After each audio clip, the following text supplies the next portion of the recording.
தடி எடுத்தவங்கலாம் தண்டல்காரன்னு சொல்லுவாங்க. ஸ்டிக் எடுத்தவங்க எல்லாருமே மாஸ்டர் அப்படின்னு ஆயிடுச்சு.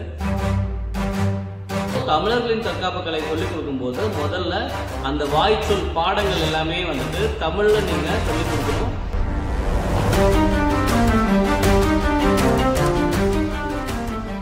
அனைவருக்கும் வணக்கம். கிட்டத்தட்ட ஒரு 5-6 வருஷத்துக்கு முன்னாடி பாத்தீங்கன்னா சிலம்பமோட அவேர்னஸ் தமிழகத்துல ரொம்பவுமே கம்மியா இருந்தது. ஆனா இப்போ கிட்டத்தட்ட 5 வருஷத்துக்கு இருந்து இப்போ பாத்தீங்கன்னா சிலம்பம் கிளாஸ் மட்டும் இல்லாம சிலம்பம் அது போல இருக்கு எல்லா தற்காப்பு கலையோட அவேர்னஸும் எல்லா மக்கள்கிட்ட அதிகமா இருக்கு. சிலம்பம் கிளாஸ் ஜாயின் பண்ண நினைக்கிறீங்க, குழந்தைங்களை கொண்டு போய் சிலம்பம் கிளாஸ் விடணும்னு நினைக்கிறீங்க, நம்மளுடைய பாரம்பரிய தற்காப்பு கலை கத்துக்கணும்னு நினைக்கிற உங்களுக்கு வந்துட்டு எந்த மாதிரி கிளாஸ்ல கொண்டு போய் சேர்த்தணும், எப்படி இருக்க மாஸ்டர் கொண்டு போய் சேர்த்தணும், அதே போல வந்துட்டு அதுல என்னென்ன இருக்கு அப்படிங்கறத இந்த வீடியோல பார்ப்போம். தெருவுக்கு தெருப்பு சிலம்பம் வந்ததுனால என்னன்னா தடி எடுத்தவங்கலாம் தண்டல்காரன்னு சொல்லுவாங்க. ஸ்டிக் எடுத்தவங்க எல்லாருமே மாஸ்டர் அப்படின்னு ஆயிடுச்சு. ஆனா அந்த மாதிரி வந்துட்டு இல்லாம நீங்க ஒரு சிலம்பம் கிளாஸ் போகும் பொழுதே நீங்க நிறைய ரிசர்ச் பண்ணுங்க. முதல் விஷயம் என்னன்னா என்ன கத்து கொடுக்குறாங்க, அங்க என்னென்ன ஃபெசிலிட்டிஸ் எல்லாம் இருக்கு அப்படின்னு பாருங்க.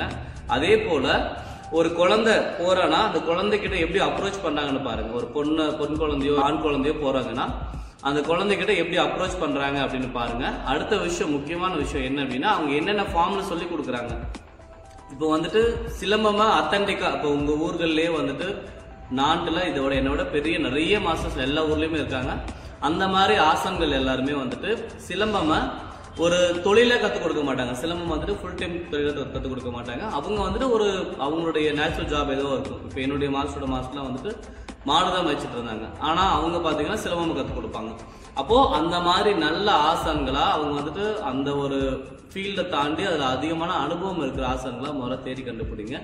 அவங்க கிட்ட போயிட்டு கத்துக்கும் பொழுதுமே வந்துட்டு குழந்தைங்க கிட்ட எப்படி நடந்துக்கிறாங்க அப்படின்னு சொல்லி பாருங்க. ஏன்னா சில பேர் வந்துட்டு ரூடா பிஹேவ் பண்ணுவாங்க, சில பேர் வந்துட்டு ரொம்ப ஒளிவு மறைவா சொல்லி கொடுப்பாங்க. அந்த மாதிரி இல்லாம நல்ல ஓப்பன் டைப்பா இருக்காங்கன்னு பாருங்க.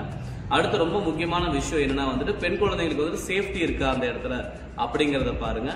அடுத்தது ரொம்பவுமே இம்பார்ட்டன்ட் விஷயம் என்ன மாதிரி கலை சொல்லி கொடுக்குறாங்கன்னு பாருங்க. இப்போ வந்துட்டு சிலம்பம்ங்கிற பேர்ல வந்துட்டு இப்போ நிறைய பேர் வந்துட்டு பேசிக்கா சுத்துக்கள் மட்டும் சொல்லி கொடுத்துட்டு நிறைய வீச்சு போட்டுட்டு இதான் சிலம்பம் சொல்லி முடிச்சிடுறாங்க. அந்த மாதிரியான இடத்த முதல்ல கவனிங்க. யூடியூப்ல நிறைய சர்ச் பண்றீங்க, இப்போ கூகுள்ல நிறைய பாக்குறீங்க, படிங்க. நிறைய படிச்சுக்கிட்டு ஏதாவது டவுட்னா எங்களை கூட கான்டாக்ட் பண்ணி கேளுங்க. இந்த மாதிரி இருந்துச்சுன்னா அங்க போய் சேர்க்கணும்னு இருக்கு. அப்போ சிலம்பத்துல நிறைய வகை சொல்லி கொடுப்பாங்க. பாத்தீங்கன்னா குறவஞ்சி, மரக்காணம், துலுக்காணம், நாகம் 16, கலர் விளையாட்டு, கள்ளப்பத்து சொல்லிட்டு நிறைய விளையாட்டுகள் இருக்கு. ஒவ்வொரு ஏரியாவுக்கும் ஒவ்வொரு விளையாட்டு வந்து மாறுபடும். ஸோ அதை வந்து நம்மளால எதுவும் சொல்ல முடியாது. எல்லாம் ஒவ்வொரு ஸ்டைல் ஆஃப் மார்ஷியல் ஆர்ட் இருக்கு. அப்போ அந்த சிலம்பத்துக்குள்ள அவங்க நிறைய வெல்வெஸ்டர் இருக்காங்களா. முக்கியமா சிலம்பம் ஒற்றை கம்பு வச்சு சொல்லி கொடுக்குறாங்களா, ஒரு கம்பு வச்சு பண்ணக்கூடிய அடிமுறைன்னு சொல்லுவாங்க. அதுல வந்துட்டு போர் சிலம்பம் சொல்லி கொடுக்குறாங்களா, அதே போல அலங்கார சிலம்பம் சொல்லி கொடுக்குறாங்களா, இரட்டை கம்பு வச்சு சொல்லி கொடுக்குறாங்களா, அது போக அவங்களோட அப்கிரேட் இருக்கா, வால் வீச்சு, வேல் வீச்சு, சுருள்வால் வீச்சு, மான்கொம்பு வீச்சு, இந்த மாதிரி வெப்பன்ஸை வந்துட்டு கற்று. ஏன்னா இதெல்லாமே பாரம்பரிய கலைகளை இன்கார்பரேட் ஆனது. ஸோ வந்துட்டு ஒரு மாஸ்டருக்கு இதெல்லாம் பேசிக்கா தெரிஞ்சிருக்கணும். அட்லீஸ்ட் ஒரு 5 இருந்து ஒரு 10 வருஷம் அனுபவம் அவங்களுக்கு இருந்திருக்கணும். அதே போல மேட்சுக்கு போகும்போதும் சரி, என்ன மாதிரி மேட்சுக்கு கூட்டு போறாங்க, எப்படியெல்லாம் பண்ணணும், விளையாட்டுகளை வந்துட்டு ஒரு போட்டியில போய் விளையாடும் போது ஒரு விஷயங்களை பண்ணுவாங்க. அதே போல இப்ப எங்க இடத்துலயே பாத்தீங்கன்னா வந்துட்டு போட்டிக்கு போறதுக்கான விளையாட்டுன்னு ஒண்ணு இருக்கு, சண்டை பாடம்னு ஒன்று இருக்கு, அலங்கார சிலம்பம்னு ஒன்று இருக்கு, அதே மாதிரி குறவஞ்சி அப்படின்னு பாடத்துல குறவஞ்சி லெசன்ஸ் எல்லாமே சொல்லி கொடுப்பாங்க. ஸோ ஒவ்வொன்றிலையும் வந்துட்டு அந்த வேறுபாடுகள் முதல்ல பேசிக்கா நீங்க படிச்சு தெரிஞ்சுக்கோங்க.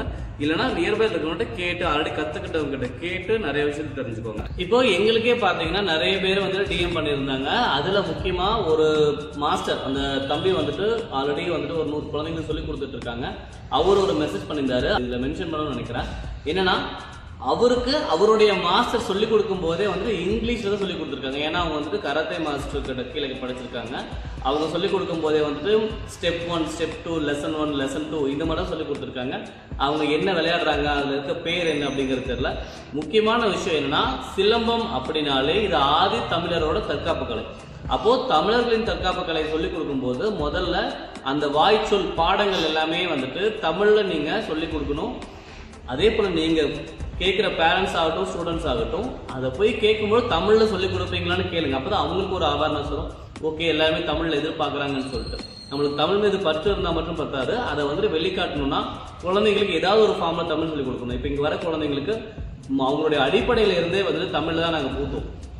ஏன்னா அப்பதான் உங்களுக்கு அந்த எசன்ஸ் முதல்ல தெரியும். ஓகே, இவ்வளவு பேசுறியே, உங்களுக்கு வந்துட்டு இதுல என்ன அனுபவம் இருக்கு, இதுல என்ன சிலம்பம் பத்தி உங்களுக்கு என்ன நாலேஜ் இருக்கு அப்படின்னு கேட்டீங்கன்னா, இப்போ எனக்கு இங்க இருக்கிற நிறைய ஆசான்கள்ல இருந்து எனக்கு கொஞ்சமா தெரிஞ்சுக்கணும்னு வச்சுக்குவோம். அந்த கொஞ்சமா தெரிஞ்சதே வந்துட்டு சிலம்பம், அடிமுறை, எடுத்தெறி, மல்லு, கூட்டு பிரிவு இந்த மாதிரியான விஷயங்களை நிறைய மாஸ்டர்கிட்ட தேடி தேடி போய் கத்துருக்கேன்.